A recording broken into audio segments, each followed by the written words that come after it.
मैं मौजूद हूँ घड़ी खुदा बख्श में। अख्तर साहब हमारे साथ मौजूद हैं, हम इससे बात करेंगे। घड़ी खुदा बख्श में ये मौजूद है काफिले के साथ।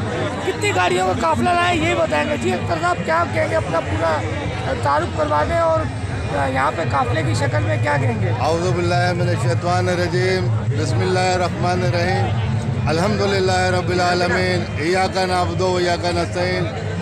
आज जो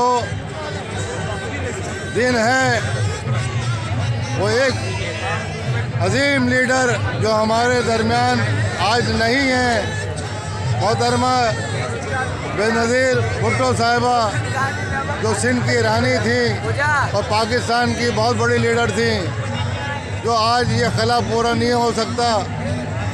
आज घड़ी खुदा बख्श के अंदर जो लाखों आदमी का मजमा है उसमें हम आए हैं और मोहतरमा की शहादत के हवाले से घड़ी खुदा बख्श के अंदर पूरा काफिला देख रहा हूँ मैं।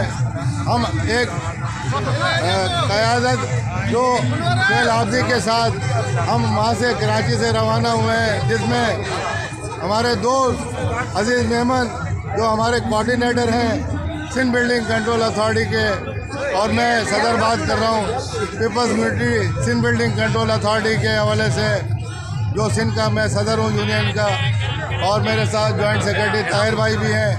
मैं आप लोगों को ये दरख्वास्त करता हूँ कि पुरअमन रहें और इंशाअल्लाह ताला चेयरमैन की क़यादत में पूरे पाकिस्तान के अंदर इंशाअल्लाह पीपल्स पार्टी विन होगी और वज़ीर आज़म बिलावल भुट्टो वज़ीर आज़म होंगे। मैं जनाब आसिफ अली जरदारी को अल्लाह ताला उनको सेहत दे, उनके ख़ानदान को, जो यहाँ पे हम इस वजह से आए और इनकी जो ख़ानदान के अंदर जो शहादतें हुई हैं वो एक बड़ा सानिया था, जो आसिफ जरदारी साहब और बिलावल भुट्टो साहब को सदमा ये बर्दाश्त नहीं हो सकता, क्योंकि उनके लिए हम दुआ करते हैं कि अल्लाह पाक उनको ख़ानदान को सब्र जमील अता फरमाए। जी इनका यही कहना है। और यहाँ पे जो है घड़ी खुदा बख्श में मौजूद है काफिले के साथ, बड़ी तादाद में ये लोग आए हैं और वहाँ से ये बड़ी तादाद में काफिला लेके आए हैं और यहाँ पे इन्होंने हाजिरी देंगे, अभी जाएंगे और घड़ी खुदा बख्श के अंदर यहाँ पे ये मौजूद है।